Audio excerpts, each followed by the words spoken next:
Hello back bencher, स्वागत है आपका अपने यूट्यूब चैनल बैक बेंचर पाठशाला में। जैसे कि आपको पता है, हमने फर्स्ट टॉपिक बाल विकास और उसके विकास के सिद्धांत वगैरह सब कंप्लीट कर लिया। अब हमारा आज से न्यू टॉपिक स्टार्ट होगा, अधिगम मतलब लर्निंग।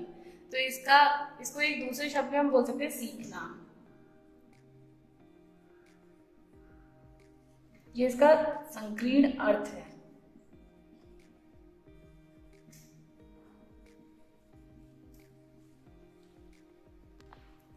तो अधिगम वो होता है जो हमारे व्यवहार में परिवर्तन होता है, और हमारे व्यवहार में परिवर्तन मूल रूप से ऐसा होगा कि हमारे अभ्यास से और हमारे अनुभव से।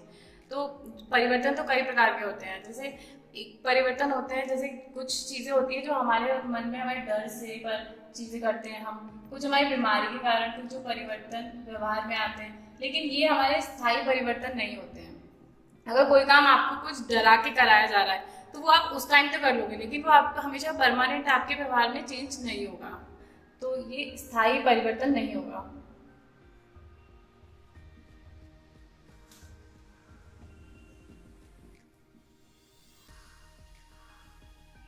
लेकिन जो हमारे व्यवहार में परिवर्तन स्थायी रूप से रहता है, जैसे कि हम कोई भी चीज, जैसे एक बच्चा साइकिल चलाना ही सीखता है तो वो उसके लिए स्थायी परिवर्तन हो जाता है व्यवहार में। पहले धीरे धीरे करके सीखता है तो वो उसका स्थायी परिवर्तन होता है, वो हम कभी भूलेंगे नहीं, भले ही हम छोड़ दें लेकिन हम उसको भूलेंगे नहीं। तो वो जो व्यवहार में स्थायी परिवर्तन होता है वो ही अधिगम कहलाता है। तो जो हमारे व्यवहार में परिवर्तन की प्रक्रिया होती है और जो स्थायी रूप से हो जाती है उसको अधिगम कहते हैं।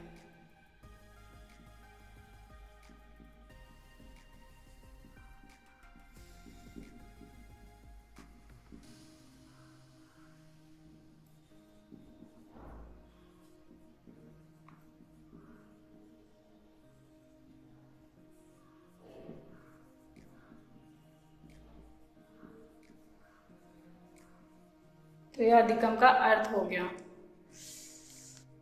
हम अधिगम की कुछ इंपॉर्टेंट डेफिनेशंस हैं जो कि एग्जाम में पूछ लेता है, वो डिस्कस करेंगे। वुडवर्थ के अनुसार नवीन ज्ञान नवीन प्रतिक्रियाओं को प्राप्त करने की प्रक्रिया सीखने की प्रक्रिया है। और जब हम कुछ चीज़ सीख रहे हैं तो हम उसमें कुछ नया ही सीख रहे होते हैं। जब हम कुछ भी स्टार्ट करते हैं तो उसमें स्टार्टिंग हम न्यू चीज़ से ही करते हैं। तो जो नया ज्ञान हम जो सीख रहे हैं उसको ही सीखने की प्रक्रिया कहते हैं, ये वुडवर्थ ने कहा है। अब क्रो एंड क्रो के अनुसार सीखना आदतों, ज्ञान और अभिवृत्तियों का अर्जन अर्जन है। तो जब हम कोई चीज़ सीखते हैं तो उसमें हम अपनी अपनी हैबिट्स को भी चेंज करते हैं और हमें नई नॉलेज मिलती है, तो उस चीज़ को लेते हैं, उसे सीखना कहते हैं। तो ये क्रो एंड क्रो के अनुसार। अब अधिगम की होने की एक प्रक्रिया होती है जिसमें 6 स्टेप्स हैं, तो वो हम डिस्कस करेंगे। सबसे पहले मोटिवेशन। हम कोई भी काम करते हैं तो हमारे पास उसके लिए मोटिवेशन होता है। अगर हम कुछ भी करें, जैसे कि हम इस टाइम अगर ये चीज़ आप पढ़ भी रहे हो तो ये चीज़ आपकी कहीं आपके एग्जाम में आएगी, इसलिए तो आपका मोटिवेशन है, इसलिए आप इसको डिस्कस कर रहे हो। तो कोई भी नई चीज़ सीखने से पहले हमारे पास मोटिवेशन होता है, तभी हम उसको करते हैं। अब दूसरा स्टेप है उद्देश्य मतलब गोल। कोई भी काम करने के लिए उसके लिए हमारे पास गोल होना तो बहुत ज़रूरी होता है। हमारा गोल क्या है कि जॉब लेना, तो हम उसके लिए पूरे एक मोटिवेशन के साथ काम कर रहे हैं। तो गोल तो होता ही है कोई भी नया काम शुरू करने से पहले या सीखने से पहले। थर्ड है बैरियर्स। जब हम कोई भी नई चीज़ सीखना स्टार्ट करते हैं, जैसे मान लीजिए साइकिल चलाना स्टार्ट करते हैं, तो उसमें भी कभी हम गिरते हैं, कभी हम नहीं सीख पाते, नहीं चला पाते। तो ये सब हमारी जो चीज़ें होती है ये बैरियर्स की तरह कार्य करती हैं। उसके बाद फोर्थ नंबर पे है री।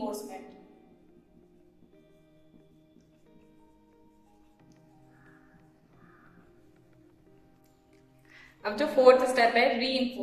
जब हम कोई काम कर रहे होते हैं, कभी एक स्टेज ऐसी आती है कि हम उसको छोड़ना चाह रहे होते हैं, कि मतलब कुछ हमें पॉजिटिव नहीं दिखता है तो उसको छोड़ देते हैं। लेकिन अगर हमारे पास कोई सपोर्ट होता है या कोई हमारे उसमें तारीफ कर देता है तो वो एक हमारे री की तरह कार्य करता है। उसको हम हिंदी में पुनर्बलन कहते हैं।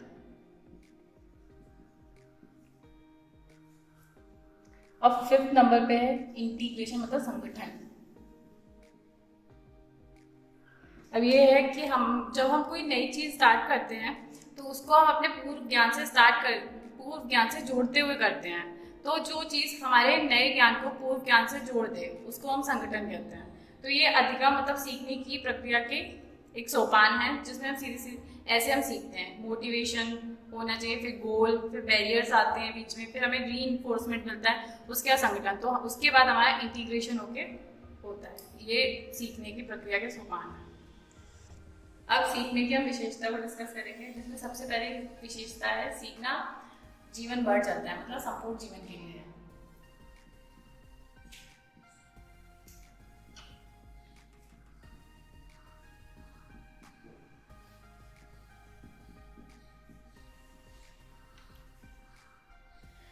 सीखना हमारे पूरे जीवन भर चलता है, क्योंकि हम हर स्टेज पे कुछ ना कुछ नया सीखते रहते हैं। चाहे तो हमारी शैशवावस्था, बाल्यावस्था या किशोरावस्था, प्रौढ़ावस्था तक हम कुछ ना कुछ नया सीखते रहते हैं। इसलिए हमारा सीखना जो होता है वो संपूर्ण जीवन चलता है। अब दूसरा है सीखना परिवर्तन है।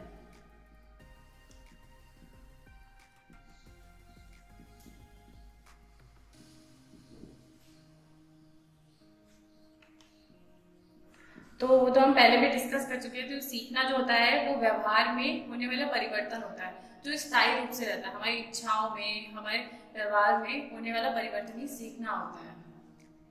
अब थर्ड है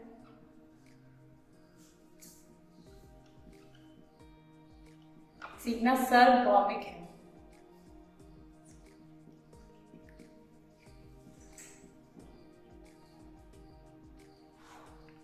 सीखना जो होता है वो यूनिवर्सल होता है, मतलब सिर्फ मनुष्यों में नहीं, सभी जीवधारियों में, पेड़ पौधों में, सब में होता है।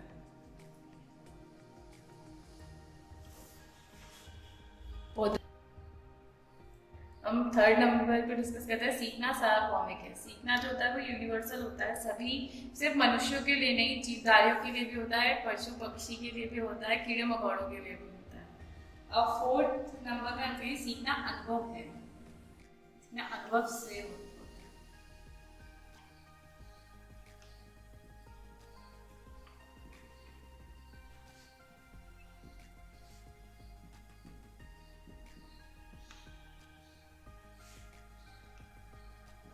तो जो सीखना होता है वो हमारे अनुभव का संगठन है, मतलब जो हमारा पूर्व ज्ञान है उसको उसके नए ज्ञान से जोड़ने की एक प्रक्रिया होती है सीखना। अब फिफ्थ नंबर पे है सीखना सक्रिय होता है। सीखना जो होता है वो एक एक्टिव प्रक्रिया होती है। जब तक बच्चा उस कार्य को सीखने के लिए एक्टिव नहीं होगा तब तक वो पूर्ण रूप से अच्छी तरीके से सीख नहीं पाएगा। तो इसे सीखना एक सक्रिय प्रक्रिया है। तो हम उसके प्रभावित करने वाले कारक को डिस्कस करेंगे, जिसमें सबसे पहले है सीखने की इच्छा। जब तक बच्चे में सीखने की इच्छा ही नहीं होगी, या बच्चे में क्या, किसी भी इंसान में किसी भी चीज को सीखने की इच्छा नहीं होगी, तब तक वो उसको नहीं सीख पाएगा। हम कभी भी किसी चीज को डरा के नहीं सिखा सकते। इसलिए जब तक मतलब एक अच्छी इच्छा से बच्चे नहीं सीखेंगे तो वो पूर्ण नहीं होगा। दूसरा संवेगात्मक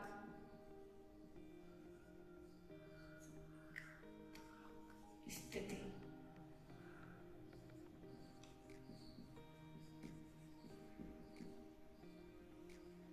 जब किसी कार्य को हम सीख रहे होते हैं तो हमारी जो इमोशनल स्टेज होती है तो वो भी एक मतलब ठीक होनी चाहिए। अगर हम किसी चीज को दुख से, बहुत दुखी होके सीख रहे हैं तो वो चीज़ हम नहीं सीख पाएंगे, ना ही बच्चे उस चीज़ को अच्छे से सीख पाएंगे। तो इसलिए हमारी संवेगात्मक स्थिति भी अच्छी होनी चाहिए किसी भी चीज़ को सीखने के लिए। अब थर्ड पे हम डिस्कस करेंगे शारीरिक क्षमता।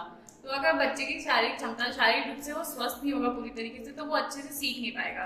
बच्चे ही नहीं, या कोई भी अच्छे पूरी तरीके से शारीरिक रूप से स्वस्थ नहीं होंगे तो वो सीख नहीं पाएंगे, वो सीखने की प्रक्रिया अच्छे से नहीं कर पाएंगे। और फोर्थ सामाजिक वातावरण। अगर बच्चे को एक एटमॉस्फेयर अच्छा नहीं मिलेगा, या उसके परिवार में एक अच्छा एटमॉस्फेयर नहीं होगा और रोज लड़ाइयाँ या ये सब होगा, तो वो एक पूरे रूप से अच्छे से नहीं सीख पाएगा। क्योंकि कहते हैं कि बच्चे का सीखना सबसे पहले परिवार से ही स्टार्ट होता है, फिर वो समाज विद्यालय में आता है, फिर वो समाज में सीखता है। तो इससे सामाजिक वातावरण भी सीखने की प्रक्रिया में उसको प्रभावित करता है। तो आज के लिए इतना ही। आगे हम इसके नियम और थॉर्नडाइक और पियाजे इनके सिद्धांत को डिस्कस करेंगे। आपको इसकी PDF डिस्क्रिप्शन में मिल जाएगी। Thank you for watching.